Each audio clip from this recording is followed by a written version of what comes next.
You stab your wife 3 times because she had lost everything. So I left the house and the cars and the money to my wife for the kids. She disowned me. She said I could never see the children again. My mum and dad disowned me, brother and sister disowned me. He does not want a divorce. I don't want to split our family up either, but now I'm struggling with this new stage in our marriage. So there's no cure for alcoholism. You can cure drug addiction, you can cure anxiety, depression, PTSD. There's no cure for alcoholism. Completely takes over you. So that the wife, the kids, the house, the mortgage, the job, parents, everything goes on the back burner, and alcohol becomes my primary purpose for getting up in the morning. If parents are listening to this, what should they not do to worsen the situation which can result into some form of addiction later? Our guest today went from sleeping on park benches to helping thousands reclaim their lives, not just by treating symptoms, but by attacking addiction at its roots. He's been featured everywhere, from the doctors to USA Today, and his recovery methods are reshaping how we talk about trauma, neuroscience, and transformation. He's lectured at Harvard-affiliated institutions, coached celebrities, and built a recovery empire grounded in science and soul. Today, he's here to drop some truth bombs and light the way forward for all of us. Please welcome Dr. Robb Kelly. Hey Jay, that was a lovely introduction. I was like, wow, thank you. Great to be here, guys. You may want to sit down for this one. It's going to be a good one. Yeah, thank you. It's going to be a pleasure. It's going to be a wonderful one. So the place I wanted to start off with, I picked this post online which spoke about a couple going through addiction issues. And I wanted to ask what your advice to this person would be. So here's what the post says. I've been married for almost 14 years and have 2 young kids. My husband has battled alcoholism and depression and has broken several boundaries that I clearly said about drugs in the household. Even after I threatened to leave him, he still crossed these boundaries. It has become very clear to me that he no longer loves me, but is comfortable in our lifestyle. I am the breadwinner, in brackets. And with our kids, he does not want a divorce. I don't want to split our family up either, but now I'm struggling with this new stage in our marriage. How do I cope with this love for each other being over, but staying together for kids? I don't want to be bitter towards him, but move on to try for comfortable companionship. Wow, I love that.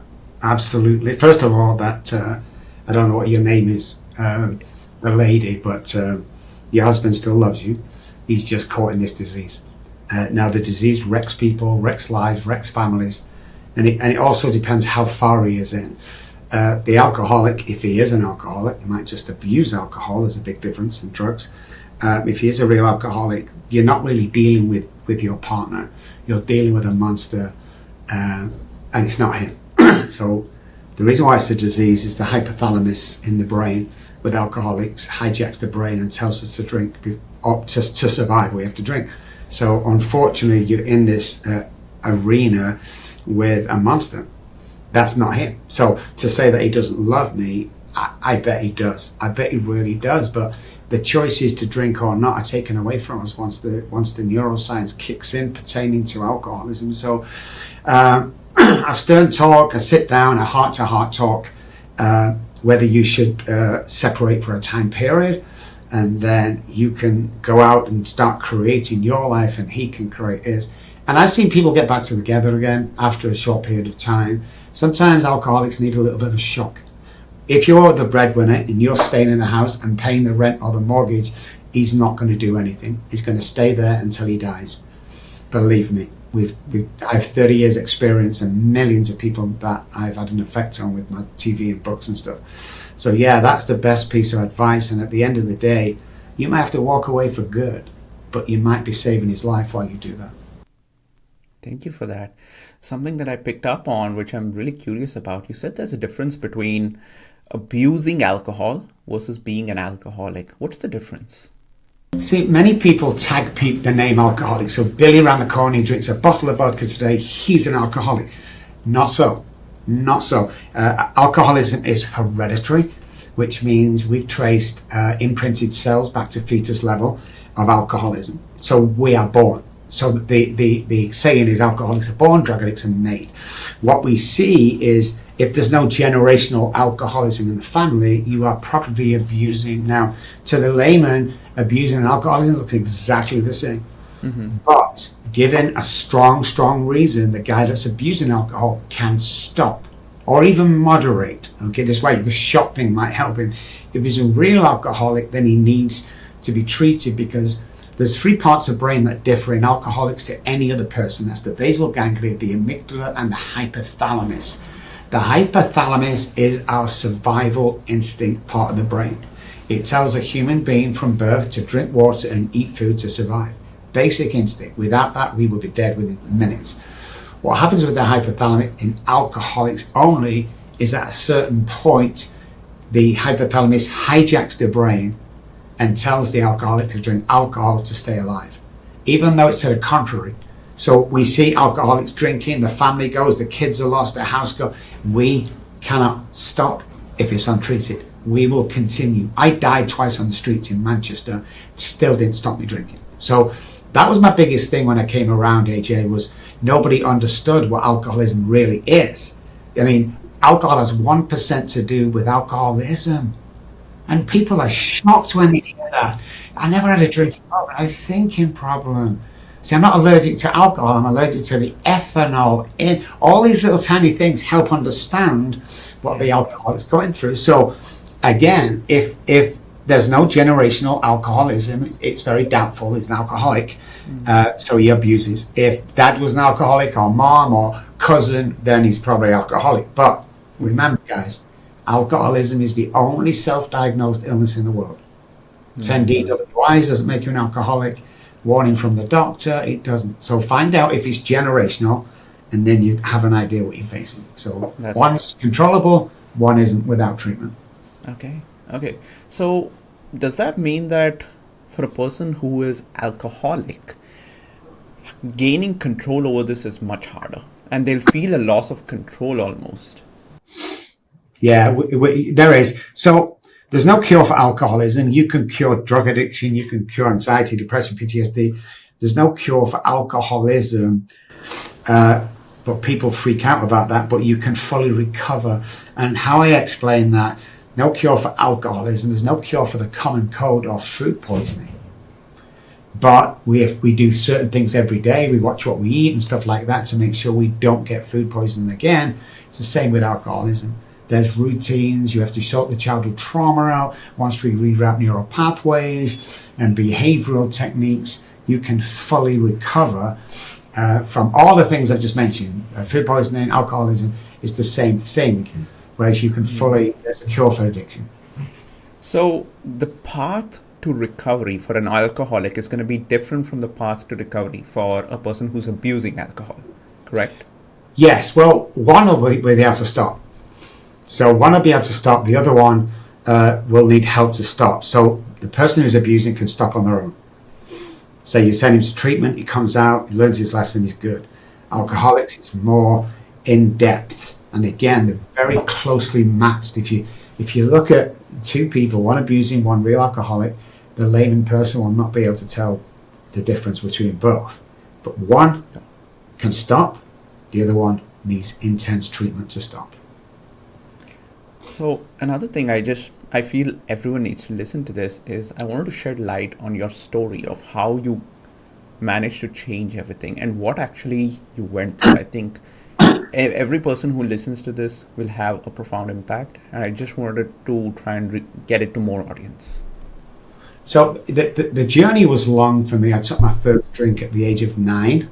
I was a musician and stayed with my auntie and uncle. It sounds crazy, but we're from a musical family, so I took my first drink there. And it takes years and years and years to build up, and all of a sudden you're drinking 3 nights a week, then 4 nights a week, then 5. Eventually got married, had 2 beautiful children, and we're the last people to know we have a problem. So I always thought I could control my consumption of alcohol. The fact of the matter is that I couldn't, but I didn't know that. So I would continue drinking, and I'm an alcoholic is all or nothing. He's never in the middle. It's all or nothing. So if you're going to start an empire, you start it. If you don't, you don't. We don't play in the middle. It's the same thing with my businesses. When I started a business, it was all in. and we were taking $2 million back in the 80s, which was a lot of money back then. And then alcohol completely takes over you, so that the wife, the kids, the house, the mortgage, the job, parents, everything goes on the back burner, and alcohol becomes my primary purpose for getting up in the morning. And then I was drunk 24 hours a day. It's funny, people used to say to me, what was your hangovers like? I never stopped drinking. I would go unconscious at night time, and I'd come round in the morning, start drinking again. So that path was destructive. And we lived on the nice house, and we had the cars, new Mercedes and Porsches every year, and our children went to nice school, always dressed, but at the end of the day, it took all that away from me. And in what I thought was a blink of an eye, I'd lost everything. So I left the house and the cars and the money to my wife for the kids. She disowned me. She said I could never see the children again. My mum and dad disowned me, brother and sister disowned me. And I was left living on the streets of Manchester, where it's very cold, very wet, very rainy, and abandonment. I remember sat on the first night, AJ, sat on the seat in the middle, like a park bench in the middle of Manchester, and thinking, what the hell just went wrong? But still thinking, if I went home, the wife's going to let me back in, and everybody had enough. When you stab your wife 3 times because she won't let you finish your bottle of vodka, that's insanity. But I didn't know I was insane. So the definition of insanity for me is me not being able to see my own truth. Yeah. And that's how it went down. There was a lot of bad stuff happened in that house. There's a lot of bad stuff happened outside that house that I'm not proud of. But it ravished everything from me. And I'm the musician, I'm the bodybuilder, I'm the guy winning titles, I'm the guy winning everything else that I do. But when I touch alcohol, everything disappears. It gets taken off me real quick. Because a real alcoholic, once you take that first drink, can you stop? It's a great question to ask the partner, by the way. And if the answer is no, then you're probably an alcoholic with the rest of the stuff we tried. Because if I took a drink today, I don't know what will end. It definitely won't be today. It will be continuous until probably jail or die, or treatment. But I couldn't stop. Okay. I can't emphasize it's not a choice. Yeah.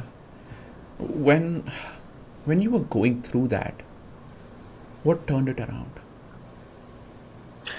I was on the streets one morning. I'd been on the streets for 14 months, and I dropped down to my hands and knees. It was pouring down with rain, and I asked for help.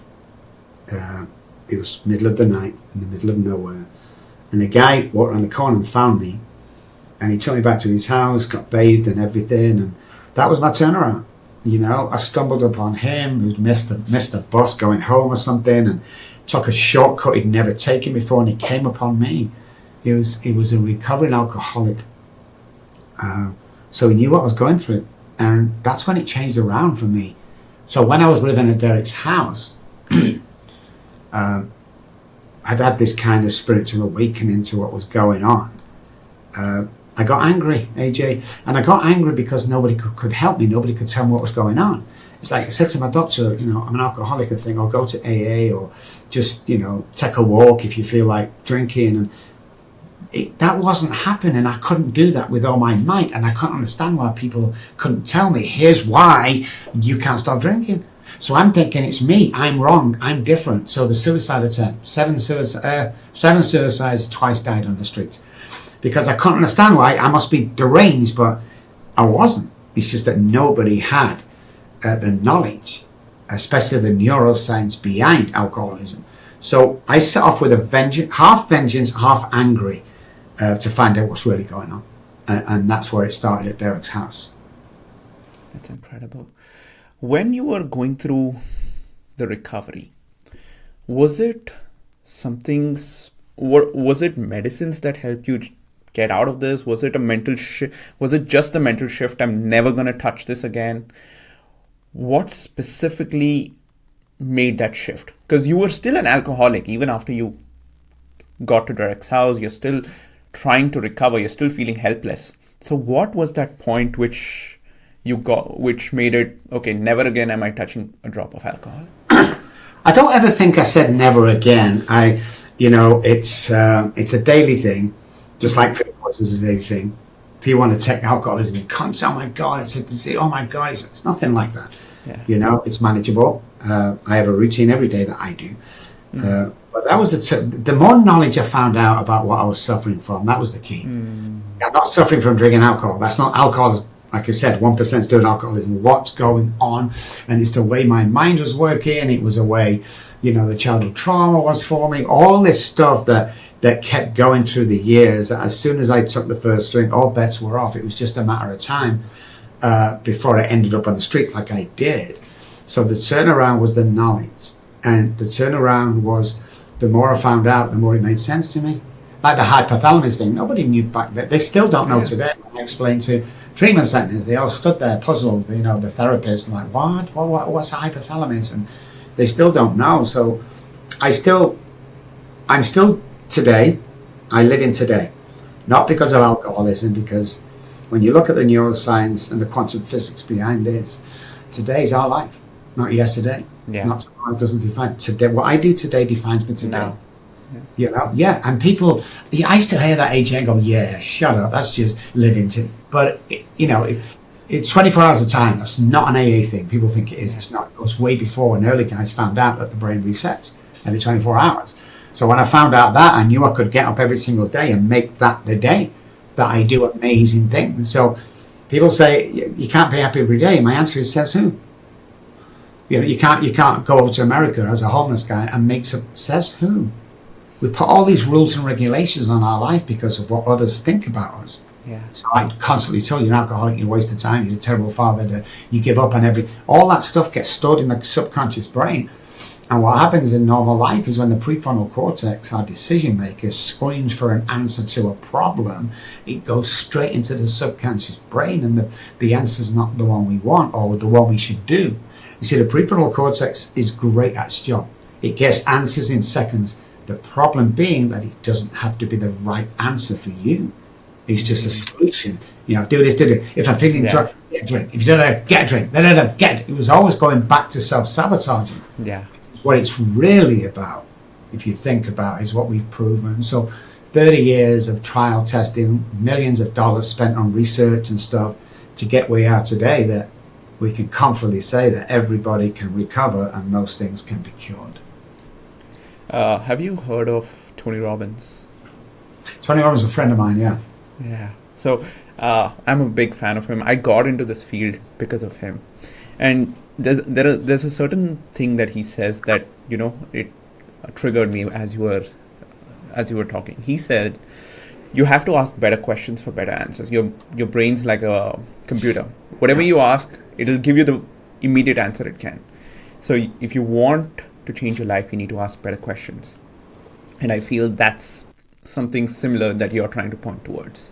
Yeah, you've got to go deeper. You've got to challenge yourself. I mean, if you're using a calculator for 2 plus 2 equals 4, and that's all you ever do in your life, then great, you've got the answer. What else?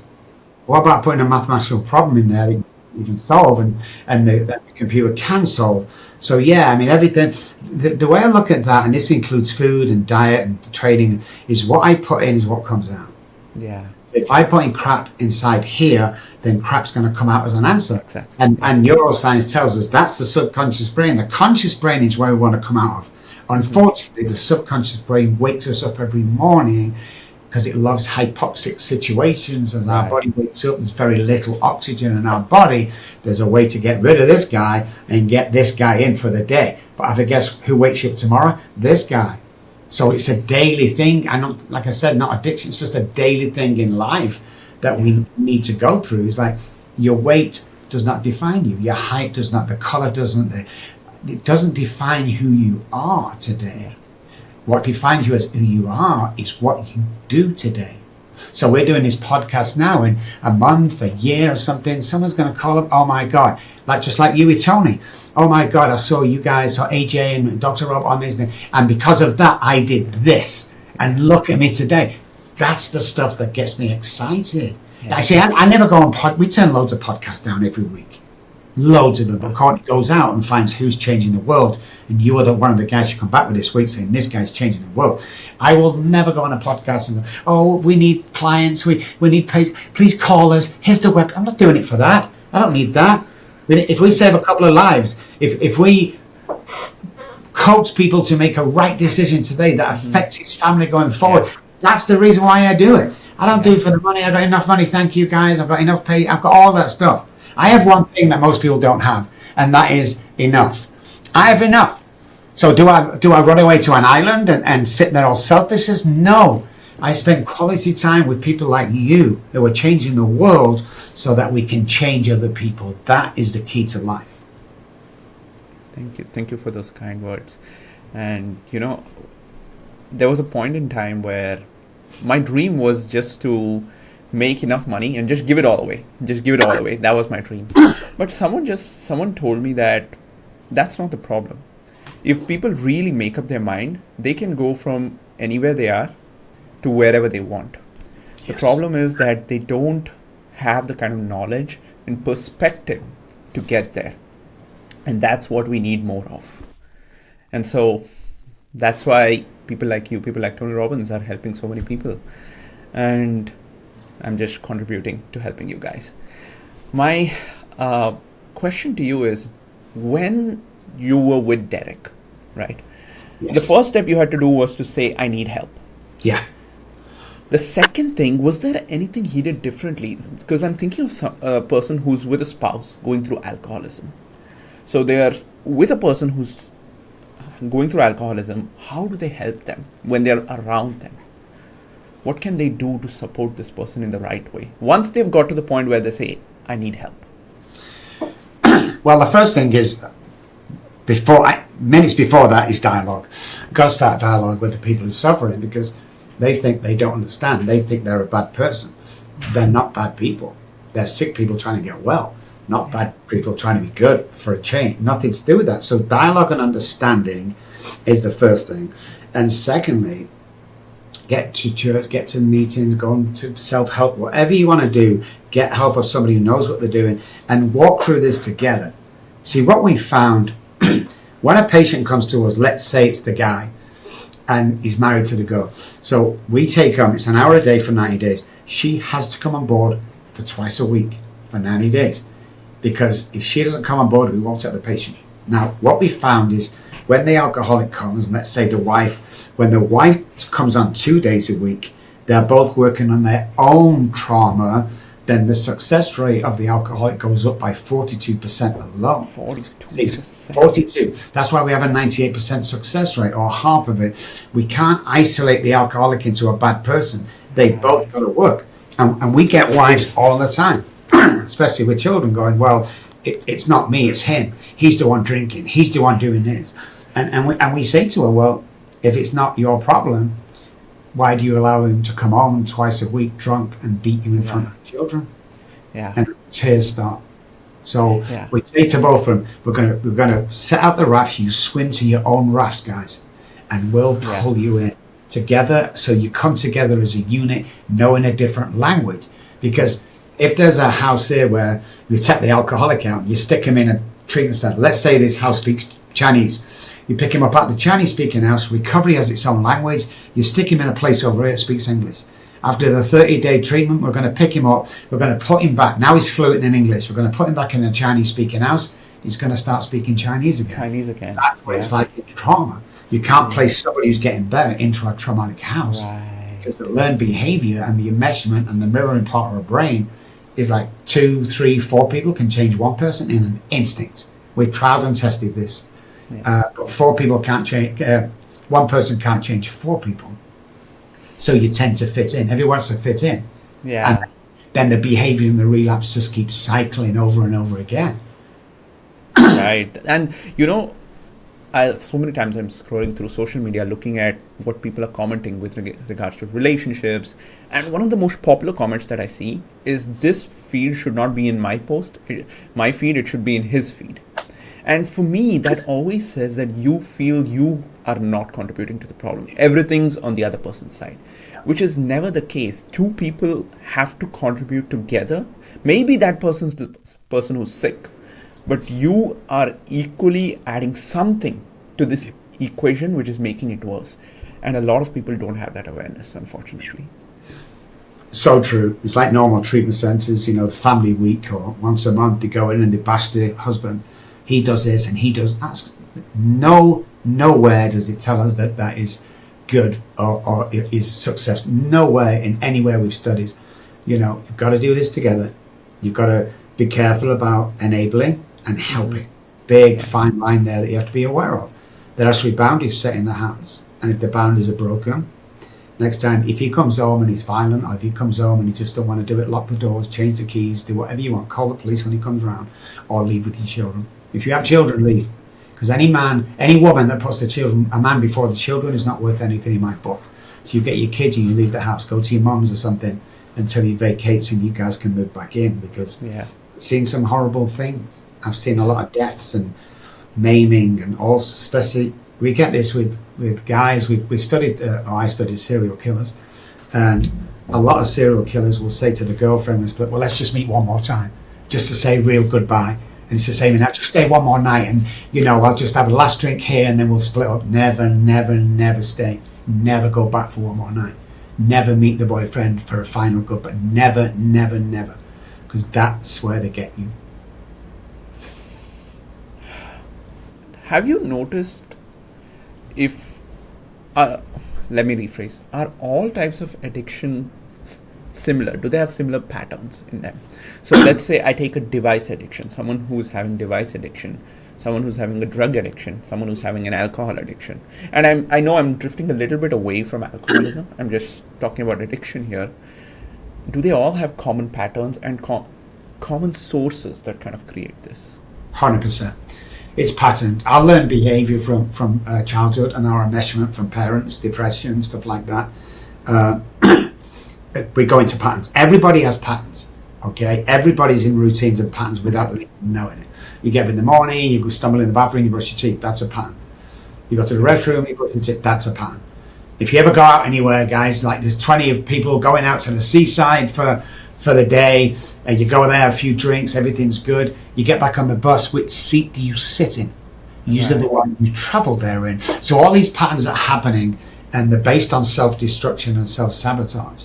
So once we see that pattern going, we have to break that pattern, which basically means that they have more damaging neural pathways than there are healthy neural pathways in the brain, either from addicted personalities or born alcoholic, enmeshment and all that stuff. So 300 neural pathways die every day in their head.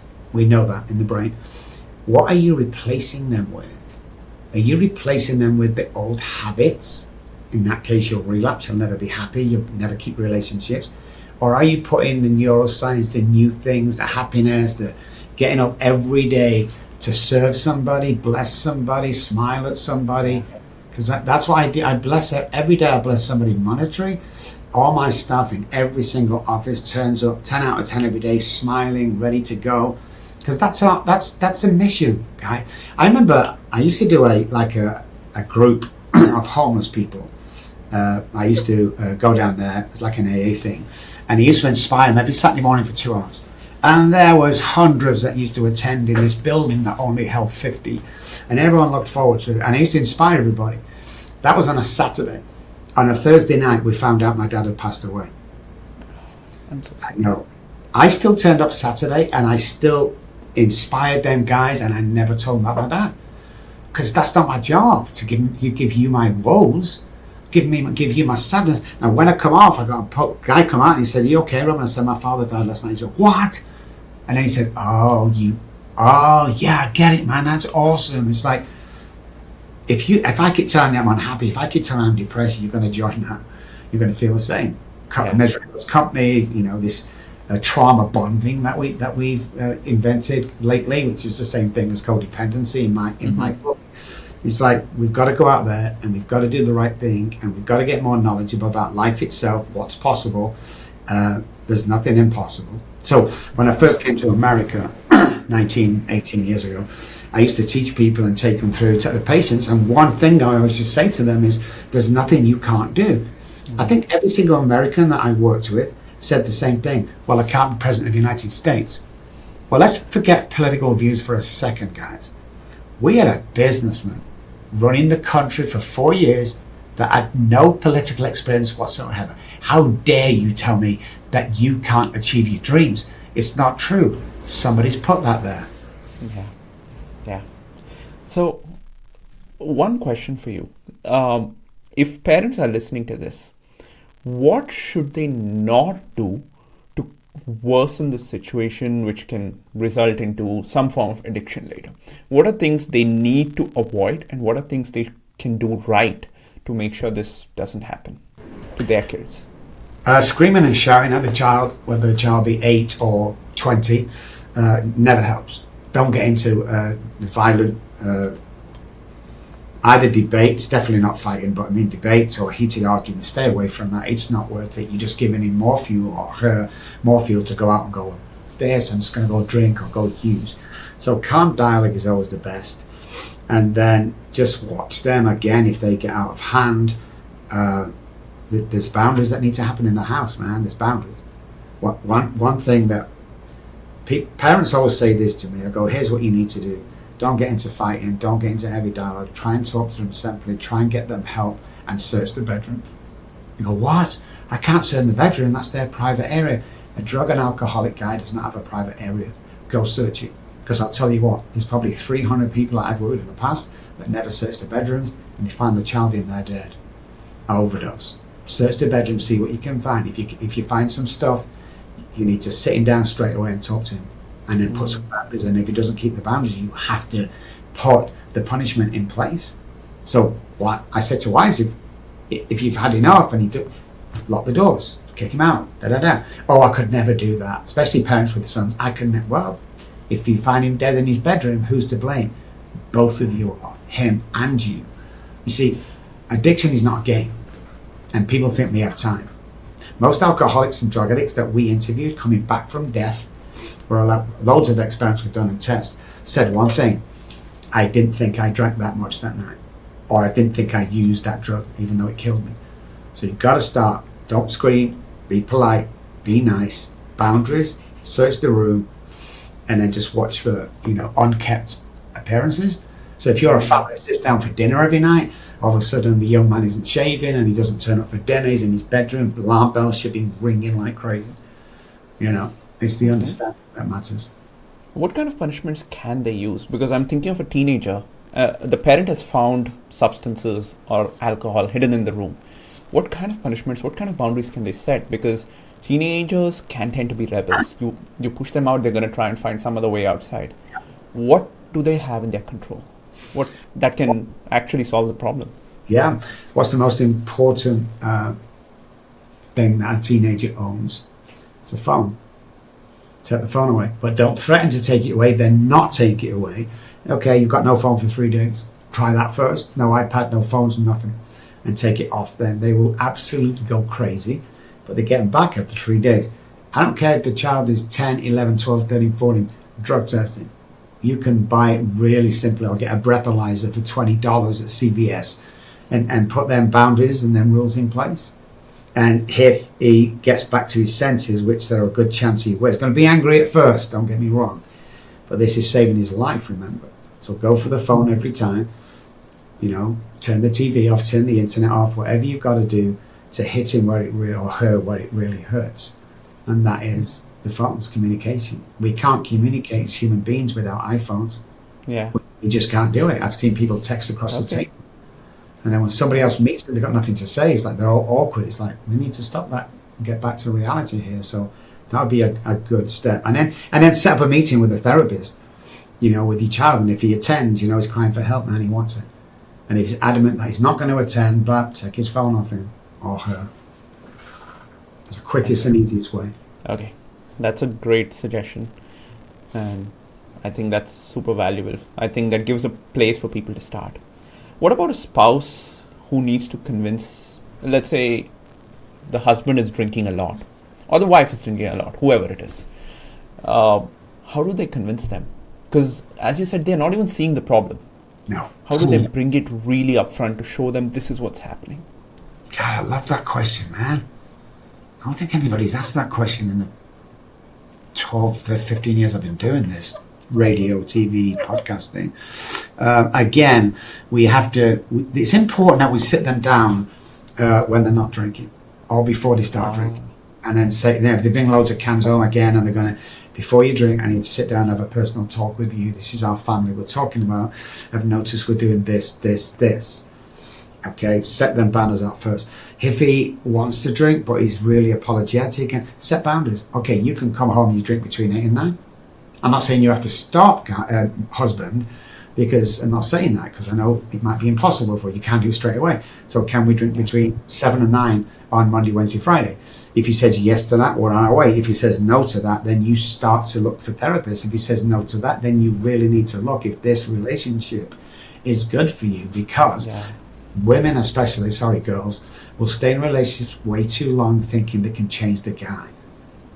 That's what my wife did, and I stabbed her 3 times and she nearly died. You do not want to get into that situation, especially if you have children. Yeah. Do you notice this problem of addiction more in men versus women? Just my intuition says it's more likely. God, AJ, what a great question. They used to be, well, it looked like men only in years ago, because women weren't allowed in bars and blah, blah, blah. But we have found, the studies we did about 18 months ago on that found, that women's, when they drop all their kid off school, the mums get a mums meeting with mums juice in the morning. We found out a lot of women have increased drinking over the years for whatever reason that is. I don't know. It could be just the meetings or whatever. But yeah, I'd say it was, I don't know, 60-40 maybe. 60-40. Okay. I think dads get found out real easy, or guys get found really easy because they can't hide behind a glass of wine in lunchtime, drinks, or out with the friends for lunch or something. And guys don't do that. Out at work every day working. Okay. I'll just switch into a game format for a short bit. I'm going to ask you 10 questions, which started the last time you. And this is going to be fun. I'm very curious to hear your answers on these. These can be deep, or these can be fun. It can go either ways. So, here's your first question. The last time you felt emotionally abandoned by someone? Oh, God. It's going to have to be my wife, and it happened about 2 years ago.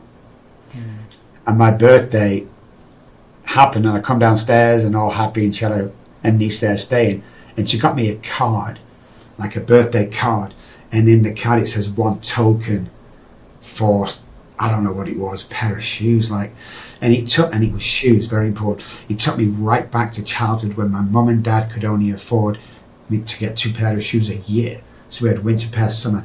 When the winter, the shoes were worn out, there was holes in them.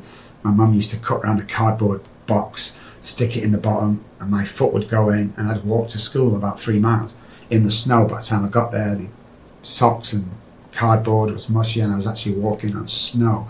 So when she said that, you get a voucher for 1 pair of shoes, kind of joking, it really hit me hard. And I sat down for a minute, and she said, "You okay?" And I was like, "No, I'm not. I just thought you would have got something from that." And it was the shoes that got me, So I went back upstairs, I got a shower and come down, and she'd gone out to the guitar shop, because I'm a musician, and bought me this $4,000 guitar. And when I come down again, it was all set out with the big bow on the guitar and the guitar case, and it was beautiful. But right there and then, it took my breath away. I had to go right back to that abandonment, that happened lots of times to me. Thank you for sharing that. I know that must not have been easy. The last time you had to fake excitement on a date, and this could be a date post-marriage also. So, oh God, forgive me. So I was on this dating app before I met my wife. So I met my wife, and it was actually a paid one. It was a good, professional one. And I saw this girl on there, and she was in jodhpurs and blonde hair, and she was next to a horse, and I was like, oh my God, she looks pretty, da da da da. And we arranged to meet. So we've done lots of calls and stuff, texted, and we arranged to meet in this restaurant. And when she came in the restaurant, she must have been 350 pounds. And again, and sorry guys and girls, I don't know how that sounds to you, but for me, it was kind of a lie. Why not tell me? Why? I don't know what, I'm right there, and I had to continue through the meal as if I was interested, and I wasn't, you know, and I hated myself for weeks after that, but yeah, I had to put on the pretend thing, and it was not very good. Thank you. Thank you for being so honest and open. This is such a fabulous conversation.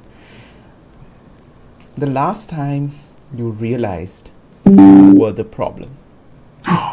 Oh my God, where are you getting these questions from, AJ? Oh my God. So I have a restaurant next door to my offices that I own. Me and my sister run it with our wives and husbands. And we had to get rid of the chef for whatever reason, and I went in there and did it. And some people said I shouted, some people said I was loud. Anyway, she tried to set up a website that everyone hates Dr. Robb thing. And just for a second, I had to take a step back, because restaurants are different to what we do, and realized I was the problem here. So I took myself out of the restaurant physically, and I do the social media. My wife, my brother-in-law, my sister run it, and it's run a lot smoother because I wasn't there. Because I'm a big guy, you know, and I even though I've lost over 100 pounds in the last 12 months, I come over very intimidating, and that comes from my homeless days. Studies have shown that if you walk meekly or walk with your head down, if somebody's going to mug anybody, you're going to be the guy. So I walk with my head up. Sometimes I may look aggressive, and definitely sometimes unapproachable. So yeah, I took myself out of the situation. It seemed to be the best for all. Okay. The last time you stayed silent when you should have spoken up? So it was with my, oh God, these have never been heard on a podcast before. So my brother-in-law came to stay with us for a bit, and he was most the messiest, horrible guy, you know, and I should have said something to my wife, and I didn't. And eventually it came up where he came in the kitchen pointing his finger at me, and I had to tell him a few things. He packed up and left, but if I would have addressed it when it started, it would have been a lot better, rather than leaving it to fester. Okay. The last time you tried to be sexy and it backfired? So I think it was at home, obviously, and I bought these trousers, these pants, and Janet hadn't seen it, Janet's my wife, and I put them on with this shirt or something, and I don't know how to match colours, it's just like green and blue, I don't know, yellow or something, and I came out and I'm all started walking up, and she said, "You look ridiculous, go and change." And I'm like, oh, well, I only did it for fun. I was like, oh my God, I must look ridiculous. So I went back in and changed, and the pants were thrown away immediately. Oh man, that's funny. The last time you saw a part of you no one else had? A part of me that no one... The last time someone saw a part of you no one else had?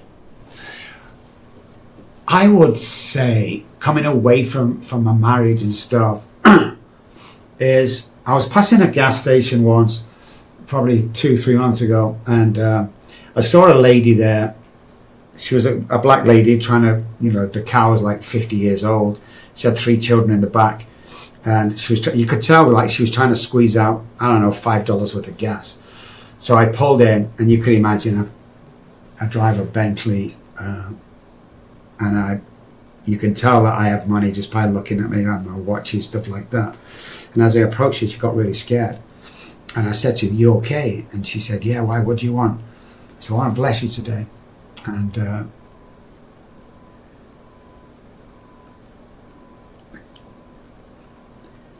the kids were in the back of the car, man. They looked disheveled. Their clothes were old and torn. And it just hit me. I had to sit down in the car. I was crying. And he just took me back, man. We don't know how lucky or blessed or whatever you want to call it we are today. I gave her, some money to go buy everything, and paid a year on an apartment. So I can't remember what I did, but right there and then, it was just like I was crying in front of a stranger, which was crazy. But yeah, that was it. I see sights today, AJ, that take me right back to something that happened in my past that wasn't, most of it wasn't very good because of my drinking, you know. Yeah. The last time you compared yourself to your partner? Wow. I think to be honest with you, it's kind of every day. We have this rule in our house that we have 2 English bulldogs and 1 cat, and we live in this dream house and blah blah blah. And we get up every morning and we dance in the bathroom. That's the first. We'll put some music on, and one of us will start, the other one start. And she did this dance move, and then she remembers lyrics, and it was rap music, and she did this rap exactly the same as Jay-Z was doing it. And I'm like, I've got to do that. So I tried to do it, and it's a complete mess. I couldn't. I'm like, how did you know that? But she takes in lyrics all the time. It's like crazy. Oh, man. I know. Man. Yeah, she's amazing. So my wife's a musician too. And sure. Yeah. And she pays a lot of attention to music. And she's flabbergasted so many times that I don't listen to the lyrics as much. So for me, the tune reigns over the lyrics. And for her, she pays attention to the tune and the lyrics and tries to take it, all of it. That's my wife. That's my wife. We put some of them on the radio. Anything on the radio, she'll sing along to it. How do you know the words? So when she's singing, I'm like, oh, because I'm a musician, I want everything in pitch. So I said, you know what I'm going to do? I'm going to change the station. I'm going to put rap music on only. So she can't sing to it. I swear to God, 3 or 4 days later, she's rapping the same dance. How do you do this? I don't know. I mean, great. That's amazing. That's amazing. The next one I have for you is the last time you planned something just to see them smile.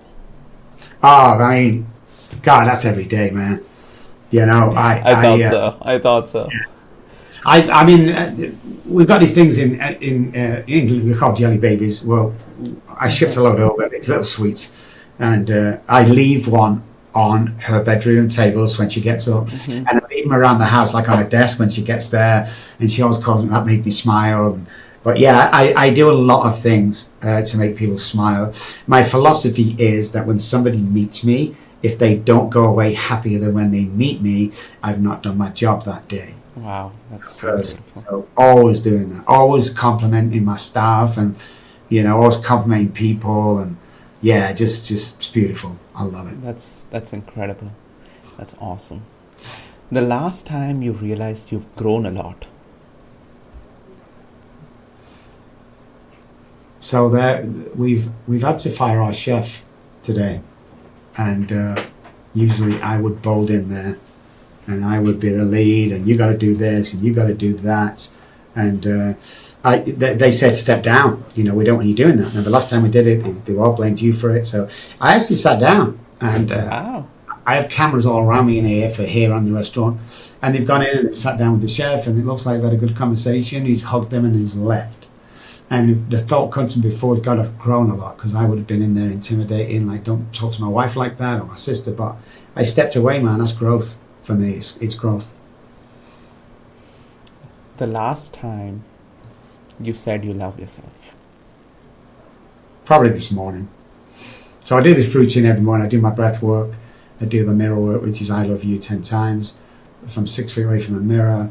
And I found my identity today, AJ, and I'm very fortunate because many people don't find their identity, who they really are.